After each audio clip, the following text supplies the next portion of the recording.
Sud Radio Berkov dans tous ses états. Le face-à-face. Le face-à-face d'André Berkov aujourd'hui avec Jean Lucas, ancien agent à la DST, pour son livre « Un rebelle à la DST, 15 ans d'affaires sensibles » aux éditions Plomb. Bonjour Jean Lucas.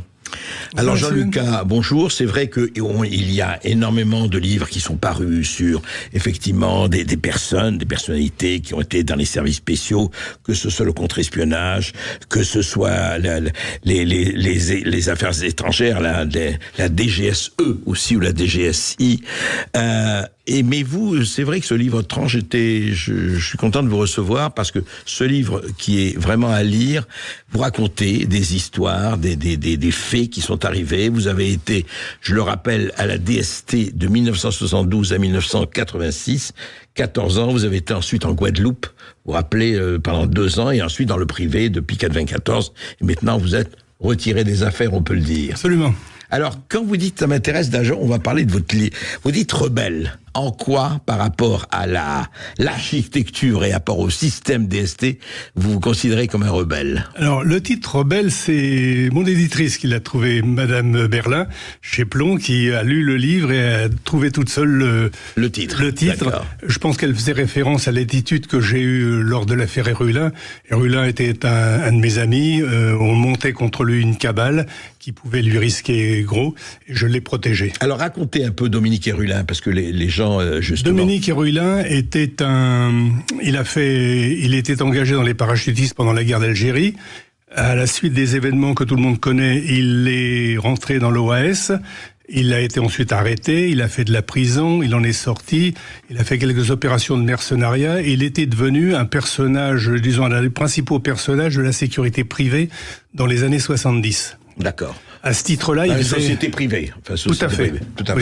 Et dans ce cadre-là, il faisait des campagnes électorales. À l'époque, les campagnes électorales étaient assez violentes. Il y avait les collages d'affiches et les colleurs les équipes d'un parti politique se cognaient parfois. Il l'a fait pour qui, lui? Il le faisait pour les Républicains, les Républicains, pour Valéry Giscard d'Estaing. Ah oui, Valéry Giscard d'Estaing. Valéry Giscard d'Estaing, essentiellement. Oui, tout à fait. Bon, il a fait partie aussi du comité Tixier-Vignancourt à l'époque, en 65, mais dans les années 70, il travaillait avec Hubert Bassot, qui est décédé maintenant, mais il avait un rôle moteur dans les protections des partis politiques à cette époque-là, ce qui lui a valu d'attirer l'attention du nouveau personnel politique qui est arrivé, du Parti Socialiste. Au moment de l'élection de Mitterrand, de François Mitterrand. Et à partir de mai 81, le premier directeur des renseignements généraux avait carrément déclaré qu'il allait lui faire avoir des ennuis. C'est à ce moment-là que j'ai été prévenu et que j'ai dit à mon ami Dominique, fais attention parce que les choses vont tourner un peu au vinaigre pour toi. Voilà, et on a eu le déroulement de tout ça. Et vous le racontez dans votre livre, dans divers chapitres d'ailleurs. Tout à fait, oui, tout à fait, absolument. C'est bien, c'est-à-dire que vous dites, non mais je crois que c'est quelque chose à souligner, vous mettez l'amitié avant les orientations politiques et autres.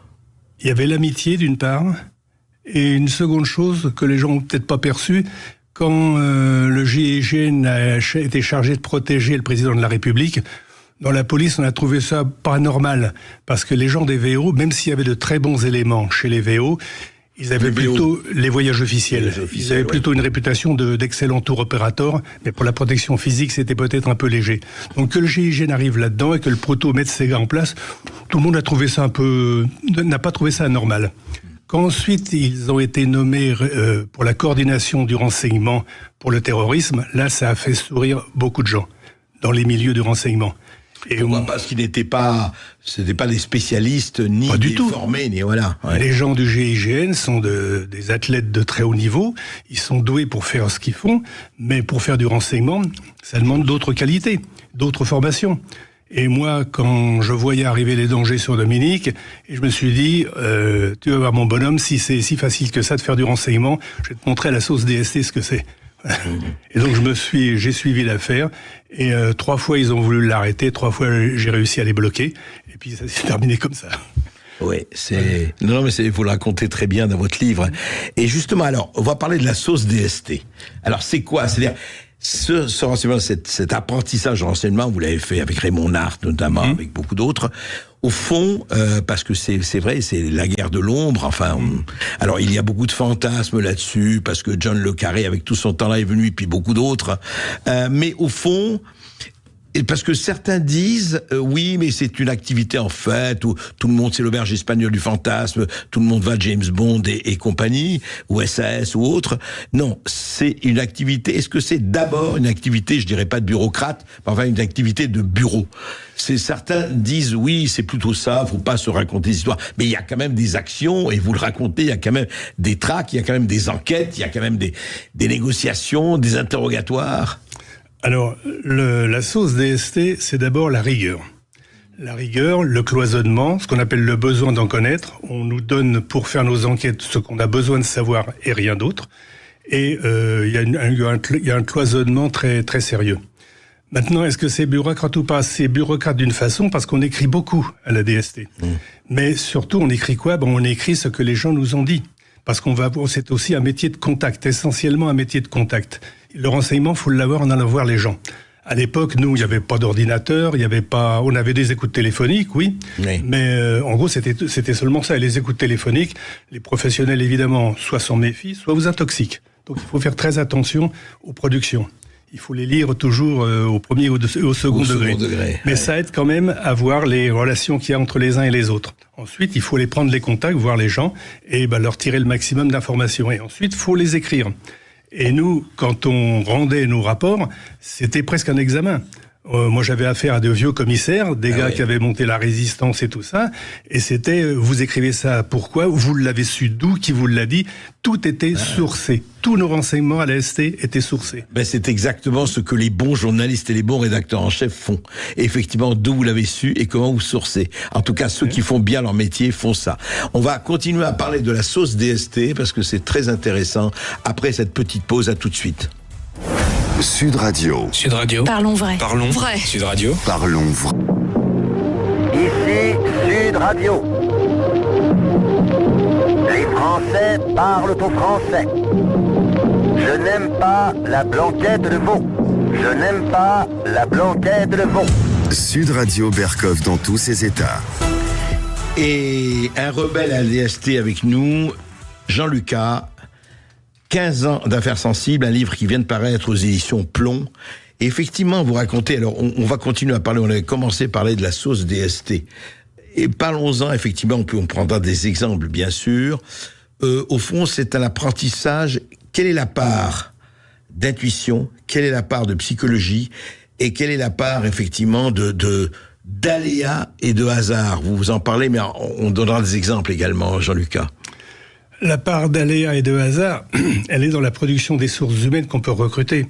Quand vous recrutez une source, il va pas vous donner toutes les semaines des renseignements formidables. On les voit régulièrement pour maintenir le contact, pour suivre la personne. Il va nous donner parfois des renseignements qu'on connaît déjà ou des trucs tout à fait banaux.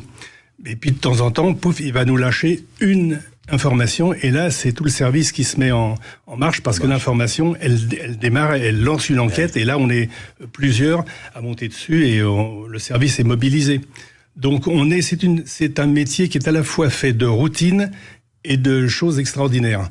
La routine, parce que il se passe des fois des semaines où on fait nos enquêtes, et puis il n'y a rien qui sort vraiment d'extraordinaire, et puis d'un seul coup, boum, on a un truc, et on vit comme ça, en se disant aujourd'hui c'est ce qui va sortir. Moi, j'ai passé ma vie à attendre, des fois j'attendais pas longtemps, mais à attendre que l'information elle tombe. C'est ça. Sur une écoute, sur les sources, sur une rencontre, donné, oui. Sur les liaisons étrangères, parce que les liaisons étrangères, surtout la CIA par exemple, il y avait ces problèmes des défecteurs qui quittaient l'Union soviétique et qui allaient se réfugier aux USA, plus aux USA parce qu'ils avaient des moyens énormes pour reprendre ses grandes mains. Et à ce moment-là, nous, on bénéficiait de toutes les informations qu'il lâchait concernant la France. Alors, Jean-Lucas, j'aime beaucoup, vous dites, j'écoutais ainsi religieusement, vous parlez de l'époque, effectivement, des collègues qui étaient plus âgés que vous. Ils écoutaient religieusement l'un d'eux énoncer pour ma gouverne ce qu'il appelait la règle des 3 B, morte avec le XXe siècle. Quelle nostalgie. d'un voyou, tu peux accepter tout ce qui se boit, se bouffe et se baise. En revanche, n'accepte jamais une voiture ni une villa. Exactement. C'est formidable. Ça, c'est quand je suis rentré les premiers mois de service, quand je suis rentré dans un commissariat parisien. Ouais. Je suis tombé avec des vieux inspecteurs de la préfecture de police, des gars qui avaient vu beaucoup de choses et qui m'avaient dit, dans la police, on peut fréquenter des voyous, c'est normal, on va dans les mêmes bars qu'eux, hein. Bon, donc tu leur parleras. Voilà, tu peux accepter, si te fera un verre, tu l'acceptes. Si te fera bouffer, si te colle une fille, tu sais que c'est une pute, mais tu peux la sauter si tu veux. Mais surtout, rien d'autre, qui te prête pas une voiture, qui te propose pas de vacances, surtout pas d'argent. Enfin, il y avait des règles bien installées. Mais ces règles existent encore quand même, non? Sans qu'elles soient, c'est pas des règles normales, bien sûr. Honnêtement, j'en sais rien. Ouais. J'en sais rien. Je vais sur 77 ans maintenant. J'ai depuis longtemps quitté tout ça. Mais je pense que là-dedans, sauf l'aspect anecdotique, il y a quand même des règles de prudence qu'il faut toujours conserver, quoi. Alors, Jean-Lucas, justement, on va revenir à la sauce DST, mais en prenant par rapport à une affaire. Par exemple, les micros du Canard. Oui. D'abord, on va démonter la mécanique, parce que ce qui est passionnant, c'est la mécanique. Qui demande à ce que vous enquêtiez sur le Canard? Comment ça se passe? C'est-à-dire, la hiérarchie, comment ça se passe? Qui décide? Attendez, le Canard, il nous embête, ils sortent des trucs, qu'est-ce que c'est? On veut savoir d'où ils sortent tel truc. Qui décide? C'est le politique, au plus haut niveau, c'est comment? C'est le ministre. C'est le ministre. Moi, je l'ai su plus tard. Au départ, on ne savait pas. Oui. Moi, j'étais dans la division qui s'occupait des affaires soviétiques. Et c'est pas la division des affaires soviétiques qui s'en est occupée. C'est la division qui travaillait sur l'extrême gauche. Et Marcelin, le ministre Marcelin était violemment irrité de l'intérieur, irrité des fuites. À l'époque, le Canard, c'était un concentré de Mediapart, de tout ce qui a actuellement. Le Canard était 100 fois au-dessus de ce qu'il est même aujourd'hui, je le dis. Voilà, donc c'était le chiffon rouge devant le ministre. Ouais. Donc il a voulu savoir. Donc la solution, c'était il y avait d'autres solutions qui auraient consisté à environner le personnel, à travailler dessus, tout ça. Ça aurait pris beaucoup plus de temps, avec peut-être pas de chance de succès ou pas, mais on ne sait jamais. Là, ils ont décidé de poser des micros. Mais dites-moi juste un mot, mais c'est intéressant. On est dans l'illégalité la plus totale, là. Soyons sérieux. Oui, mais ça, c'était pas un problème pour nous. Non, bien sûr. Mais ils n'ont pas réfléchi à l'efficacité, que ça pouvait se savoir, etc. à l'époque. Je ne faisais pas partie de l'équipe qui a été chargée de ça. Chargée de ça, oui, d'accord. Et comme je le dis dans le livre, il y avait une cellule qui avait été montée, qui faisait tout et n'importe quoi. Il y a là-dedans, dans l'opération technique, un manque de professionnalisme, à mon avis, à mon humble avis, mais c'était pas moi qui organisais la chose. D'accord. Et après, ça a fait, alors justement, mais vous avez fait quand même, vous en racontez aussi ça dans votre livre, ça a fait un bruit énorme. Énorme. Ça a coûté son poste à Guy Xwal, qui était un des grands directeurs, un des grands sous-directeurs de la maison, et ça a été une perte. Et oui, mais quand même, le scandale a été énorme, mais ensuite, vous êtes, je ne dis pas vous Jean-Lucas, mais il y a une petite vengeance quand même. Vis-à-vis du Canard. Oui. Racontez. Eh bien, un jour, je rencontre un de mes informateurs qui me donne les livraisons qu'il avait à me donner, et puis avec un petit sourire ironique, il me dit « Ah, j'ai rencontré quelqu'un que vous devez bien connaître dans votre service. » Il me parle d'un vieux journaliste du Canard enchaîné. Il me dit « J'étais à l'entrée du Canard, et il vient me rejoindre derrière moi en me disant « J'étais pas au bureau, j'étais en face, c'est là que je passe mes coups de fil pour éviter les écoutes. » C'est ça. C'était une boutique juste en face du Canard. Elle existe toujours d'ailleurs. Oui, elle existe toujours. Et donc, il me donne ça. Et il était évident que travailler officiellement sur le Canard, je pense que j'aurais été bloqué. Alors, j'ai pris un de mes vieux informateurs sur les services soviétiques qui m'a dit, entre autres, qu'il avait rencontré, qu'il devait passer un coup de fil à un diplomate soviétique qui lui demandait, je ne sais plus quoi, pour des loges d'appartement. Et donc il m'a dit, appelez-moi à ce numéro-là, parce que je sais des amis, je passe la soirée chez eux. Et moi j'ai mis le numéro de l'endroit en question. Donc j'ai identifié le numéro, et ensuite on a branché ça, avec l'accord d'une partie de ma hiérarchie, quand même. Et puis, pendant 6 mois, j'ai eu toutes les commandes de café du torréfacteur en question. Ah oui, vous êtes resté à l'écoute du journal du Canard. Voilà. Et de temps en temps, j'avais une autre conversation où j'identifiais un des correspondants du monsieur en question. Ouais, Et puis, mai 81 est arrivé, j'ai anticipé le fait que j'aurais pas les félicitations du jury en continuant cette affaire, donc on a arrêté, on a tout détruit. Ah ouais. Voilà. Donc voilà, ça s'est arrêté là. Mais ça date de 40 ans maintenant. Oui, non, bien sûr. Mais dites-moi, est-ce que ça a été justement, avant de parler du reste, est-ce que le changement de régime, parce qu'il faut bien dire, l'arrivée de Mitterrand, c'était plus la même majorité, c'est le moins que l'on puisse dire, etc. Donc à 81, vous avez quitté en 86, et quand arrivait quand arrivait Balladur à ce moment-là, effectivement, en 86, 88, est-ce que ça a été un vrai changement presque structurel, les hommes, etc., ou pas tellement? À la DST, non. Non, il n'y a pas eu de... Non. Non. Vous savez, la police nationale, elle est un peu comme toute la population française. Elle est répartie, une partie à gauche, une partie à droite et une partie qui vote pas.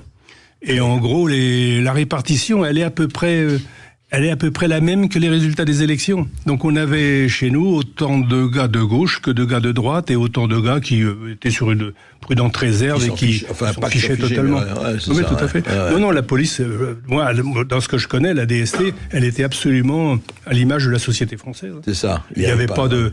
Mais on travaillait pour le pays, on travaillait des fois même plus pour le service que pour le pays. Je comprends, on est attaché à ça. Voilà, le nationalisme, il était plus... Du service que du ce qui se passait dans le pays, à la limite, bon, c'est ça et basta.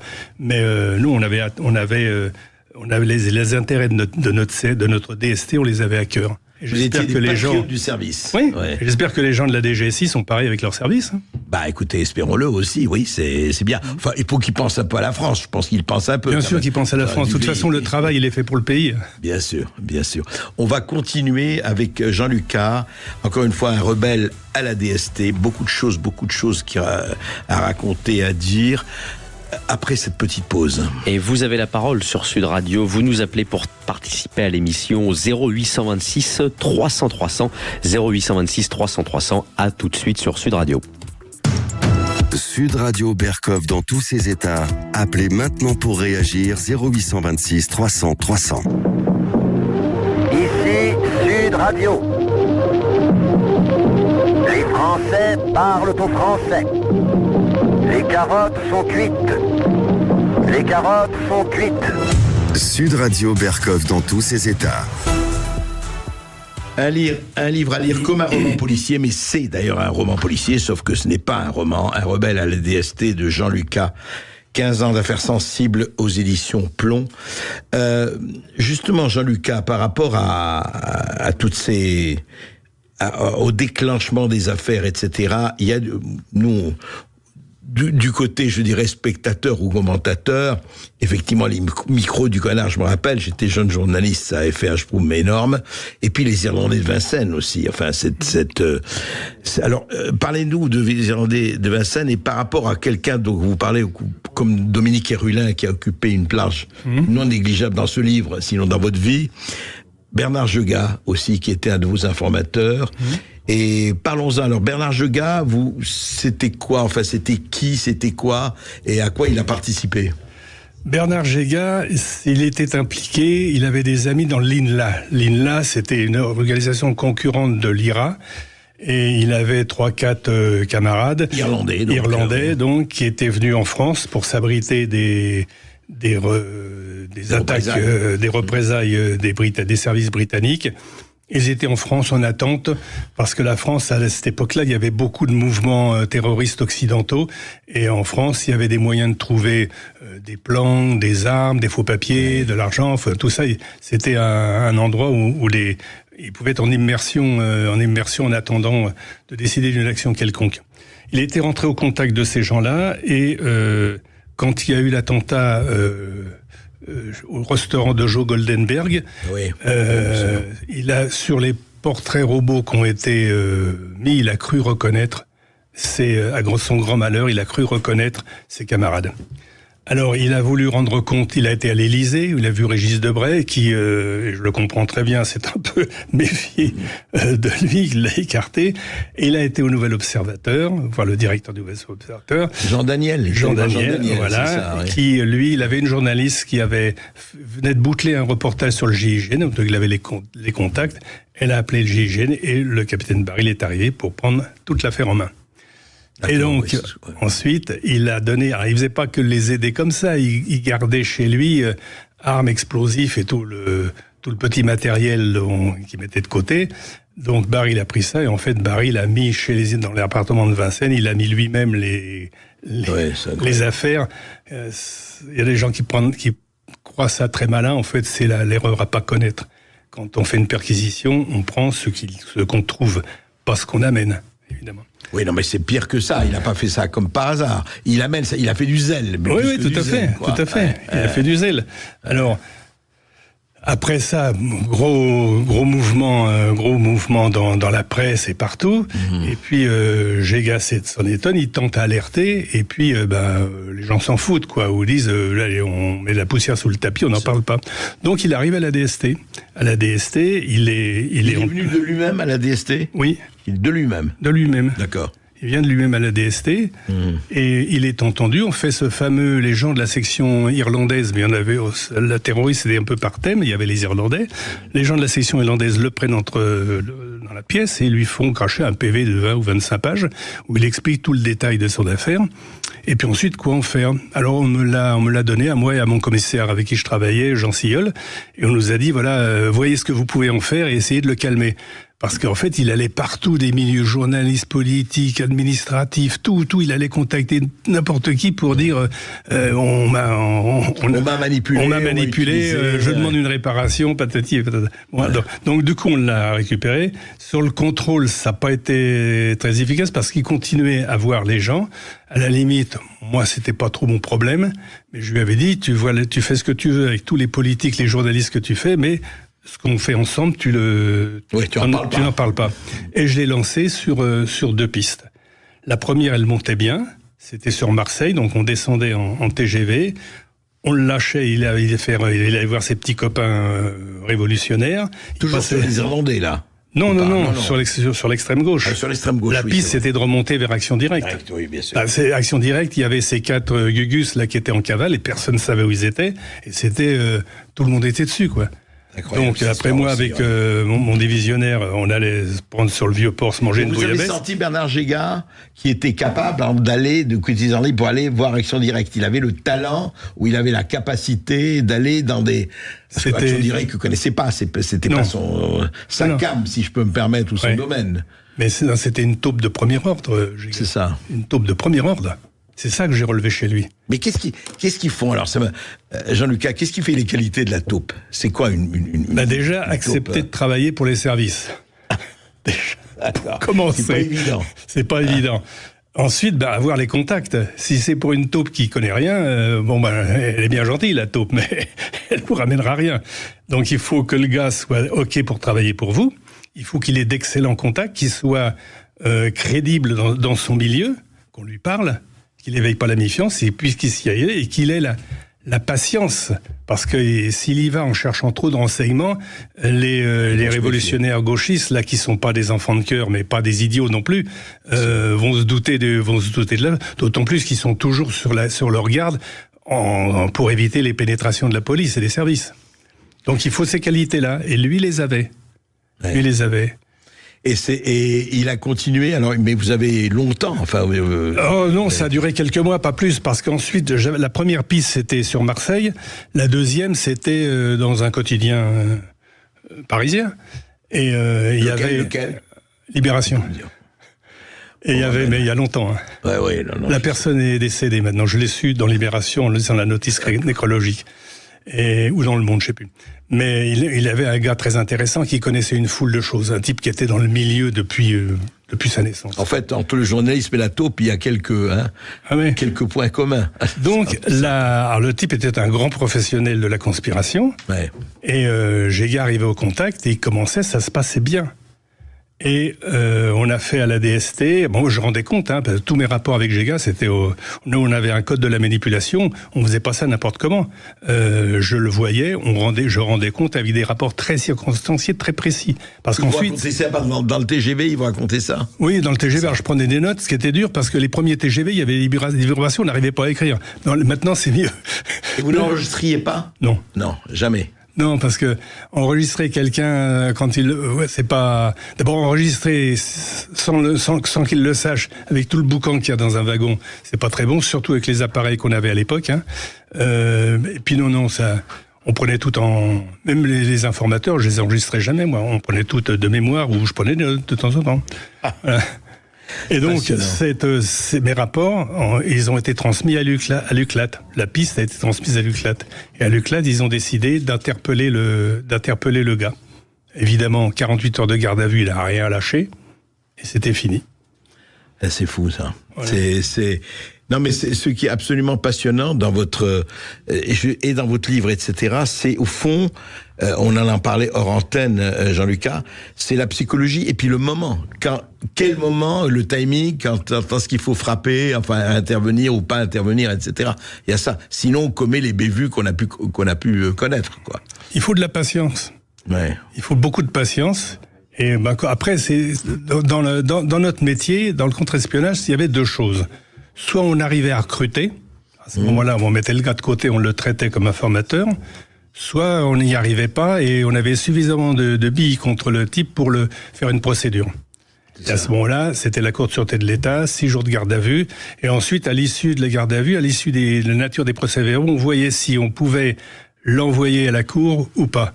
Parce que la Cour de sûreté de l'État nous laissait une grande liberté de manœuvre. On avait des rapports. Mes patrons, le divisionnaire avec qui je travaillais, Raymond Nart, on avait avec eux des rapports magnifiques. Je ne sais pas si en ce moment les procs de n'importe quelle cour disent aux policiers qu'est-ce que vous suggérez dans cette affaire. Et c'était ce qui se passait chez nous. Les procureurs laissaient une immense marge de manœuvre. Une immense marge de manœuvre. D'accord. L'accord tacite était qu'on ne leur déférait que des affaires ficelées totalement. Qu'on risque pas de se faire démonter les procédures par un avocat, parce que les avocats, quand on arrivait à la Cour de sûreté de l'État, c'était pas les débutants. Eh oui, j'imagine. Ouais. Est-ce que nous avons encore Est-ce que nous avons des correspondants ou pas ? Alors, on va continuer. Non, c'est parce que je vois des noms s'afficher, mais on n'est pas encore. Pas de problème, parce qu'on a beaucoup de choses à se dire. Je voudrais que vous me parliez de la Guadeloupe. À la Guadeloupe. Je suis parti à la Guadeloupe, parce qu'après l'affaire le rapport de l'UCLAT que j'avais transmis au ministre Madeleine, qui m'a valu ma sortie de la DST, j'ai été un peu mis au placard, et ensuite on m'a rappelé, Yves Bonnet, l'ancien préfet de la DST, partait comme préfet en Guadeloupe parce que Jacques Chirac avait été là-bas, ça s'était pas très bien passé, il y avait eu des émeutes et tout ça, il en avait retiré un sentiment mitigé, et il avait demandé à Charles Pasqua et à Robert Pandreau d'envoyer là-bas comme préfet quelqu'un à Poigne. Et Yves Bonnet avait tout à fait le profil de ce préfet très, très ferme. D'accord. Et donc Yves Bonnet était parti, il avait dit je pars d'accord avec une équipe à moi pour arrêter les gars, parce qu'on avait une dizaine d'indépendantistes, de gens de l'ARC, des terroristes, qui avaient été mis en prison, à la prison de Basse-Terre, qui s'en étaient évadés et qui étaient en cavale depuis 2 ans et demi et personne ne les retrouvait. Voilà. Donc on est parti, la petite équipe, pour ça. Et vous racontez d'ailleurs ce qui s'est passé ensuite, c'est assez fou. Je crois que nous avons un auditeur. Philippe de Caen est avec nous. Il a composé le 0826 300 300. Bonjour Philippe. Bonjour Philippe. Bonjour André, bonjour monsieur Jean-Luc. J'ai une question entre le donneur et le serviteur.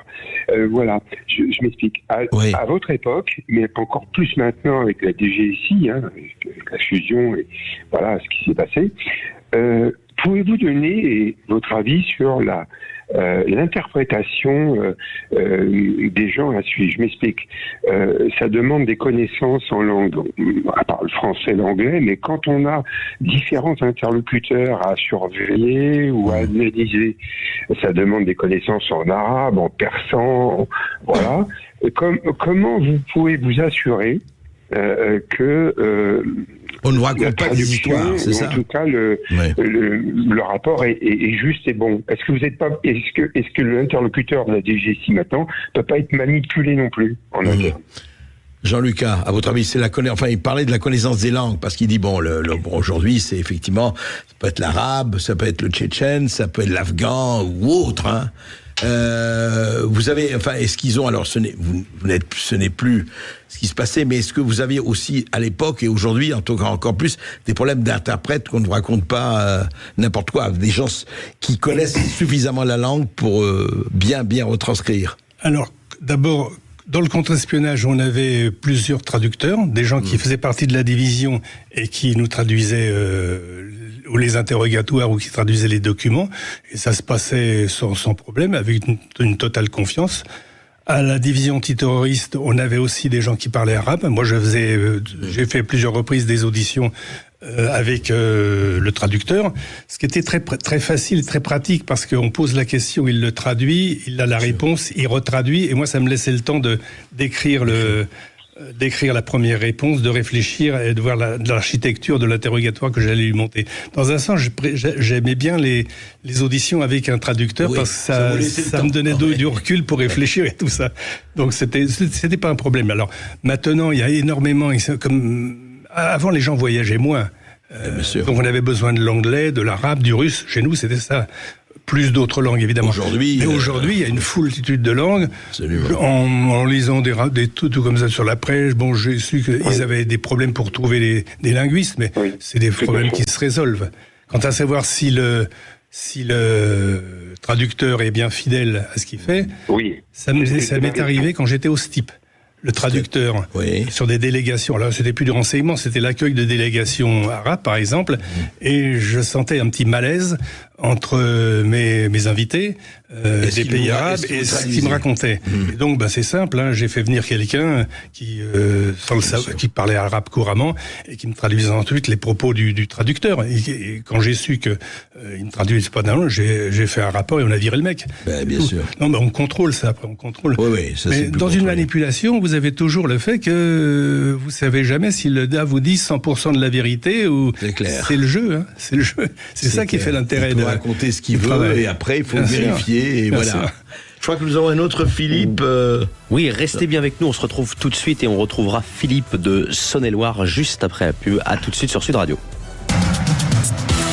Sud Radio Berkov dans tous ses états, midi 14h. André Berkov. Ici Sud Radio. Les Français parlent au français. Je n'aime pas la blanquette de veau. Je n'aime pas la blanquette de veau. Sud Radio Berkov dans tous ses états. Vous êtes bien sur Sud Radio et vous avez la parole au 0826 300 300 et on accueille tout de suite Philippe de Saône-et-Loire. Bonjour Philippe. Bonjour Philippe. Bonjour André et félicitations pour l'extrême qualité de vos émissions. Vraiment, ça mérite une appellation contrôlée. Merci. Je vais me faire rembourser par la sécurité sociale. Dis-moi tout. Je voudrais saluer votre invité et le tutoyer d'abord, non pas parce que je le connais, mais parce que on est de la même maison, de la même grande maison. Sauf que moi, j'étais dans la boutique d'à côté, surnommé les grandes oreilles. Vous voyez, les renseignements généraux. Voilà. Et donc, je voudrais rebondir sur ce qu'il disait à propos des informateurs. Effectivement, un informateur, faut jamais lui tourner le dos dans le sens où son intérêt n'est pas le même que le nôtre. Nous, notre intérêt, c'est d'apporter quelque chose à l'enquête, à l'investigation. Et lui, il a un intérêt personnel, soit se faire écraser une affaire, soit de l'argent, soit tel avantage. Et donc, moi, je suis toujours parti. Moi, j'étais officier traitant. Hein, et je suis toujours parti du point de vue que s'il en fumait en face, il était tout à fait capable de nous enfumer tout autant. Donc, c'est un jeu du chat et de la souris. Et puis alors, à mon collègue, écoute, je te salue, et je peux te dire qu'on a un point commun, c'est qu'on connaît les plombiers. Alors, ils ont été, faut le dire, ils ont été saqués. Ils ont été extrêmement saqués après 81. Et il y en a un d'ailleurs qui est mort d'un cancer. Et le deuxième, je vais pas dire son nom, mais je vais te dire le prénom, Jean-Claude. Voilà, ça te dira quelque chose. Je l'ai bien connu parce que c'est lui qui m'a formé ultérieurement aux écoutes. Et donc, c'était un charmant collègue, voilà. Qui a travaillé effectivement après aux renseignements généraux. Et les plombiers, il y a des plombiers qui sont des gens charmants, absolument. Voilà. Je te remercie beaucoup, Philippe. Mais je dirais ton bouquin, et puis tu m'enverras une dédicace. Salut. Pas de problème. Voilà, Ils vont te donner mon numéro. Ils te donneront mon numéro. Absolument. On donnera votre numéro au standard, absolument. Je crois que nous avons quelqu'un aussi. Nous avons Guy ou pas encore, peut-être. Guy arrive, c'est Guy de Paris, Guy de Toulouse cette fois-ci. Bonjour Guy. Bonjour Guy. Oui, bonjour. Je suis heureux d'entendre une personne de cet éminent service pour lequel j'ai beaucoup de respect. Alors, je voudrais rappeler, j'ai plus de 70 ans, d'accord. Oui. À une certaine époque, j'étais à Bayonne et je militais pour la résistance au régime de Franco. Et un jour, l'ami d'une tenancière, voilà, je pense que je n'ai pas besoin d'expliciter. Non, c'est pas la peine de me dit, les amis du quai de Verdun sont au Champagne toute la nuit. Vas-y tranquillement. Et c'est quoi le quai de Verdun? Excusez-moi, alors là, il faut donner, c'est quoi le quai de Verdun? C'est quoi les amis du quai de Verdun? C'était le siège, notre auditeur connaît, c'était un des sièges de la DST. D'accord. Alors, okay.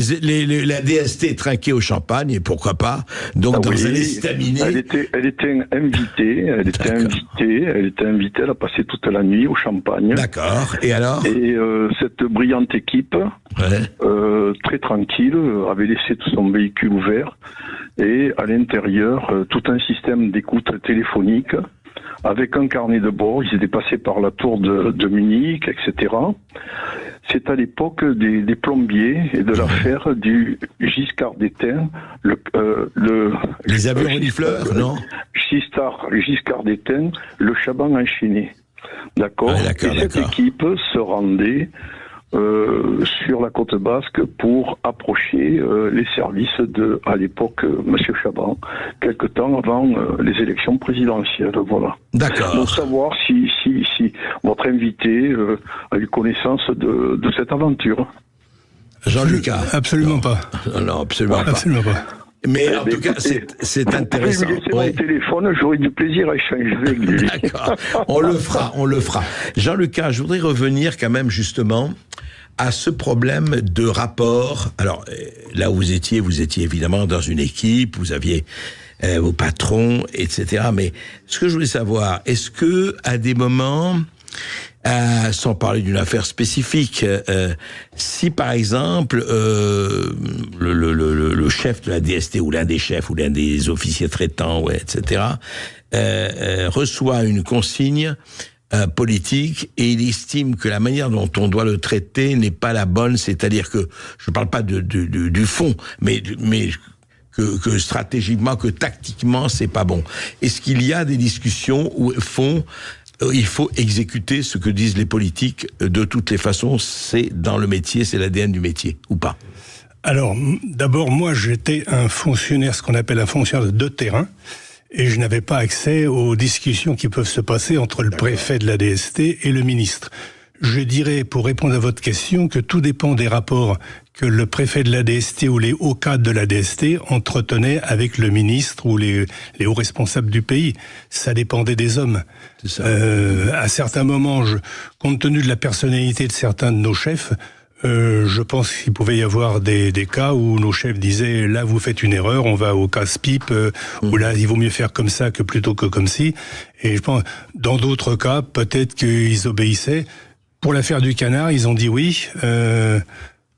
Une partie de la direction a dit si ceux-là peuvent s'en occuper, s'ils veulent s'en occuper, qu'ils s'en occupent. Nous, c'est pas notre affaire.